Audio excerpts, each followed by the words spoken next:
What if I told you one of the most mysterious men in history survived being poisoned, shot, and beaten?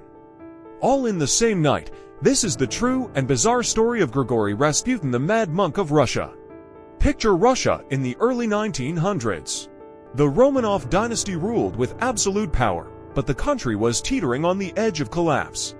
War, poverty, and unrest were everywhere, and then came Rasputin. He wasn't a prince, a general, or a politician. He was a peasant from Siberia, with a long beard, piercing eyes, and a reputation as a holy man. Some said he could heal the sick, others whispered that he was a hypnotist or worse, a devil in disguise.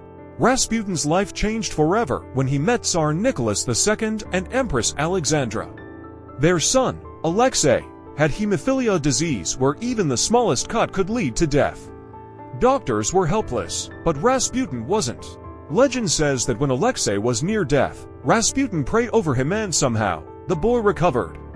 Whether it was faith, hypnosis, or luck, Alexandra believed Rasputin had saved her son's life. From that day on, Rasputin became a trusted figure in the royal court. But it wasn't just prayers. Rasputin whispered advice to the Tsarina, influenced politics, and gained enemies fast. Nobles and priests hated him, accusing him of corruption, drunkenness, and even seducing women at court, but Rasputin didn't care. He believed in a strange philosophy, that to reach heaven, you had to sin first then repent. This meant Rasputin lived a double life, holy mystic by day, wild partier by night. By 1916, Russia was falling apart. World War I had drained the country, the people were starving, revolution was in the air. And who did the nobles blame? Rasputin.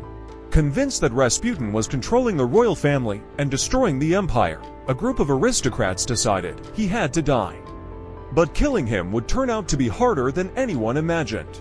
On the night of December 29, 1916, Prince Felix Yusupov invited Rasputin to his palace. The plan: poison him, shoot him, and throw his body in the river. First, they fed him cakes and wine laced with cyanide. But nothing happened. Rasputin kept eating, drinking, and talking. Nervous, Yusupov grabbed a gun and shot Rasputin in the chest. Rasputin collapsed.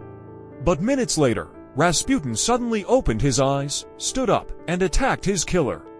Terrified, the conspirators shot him again, this time in the back. When Rasputin still didn't die, they shot him a third time, right in the forehead.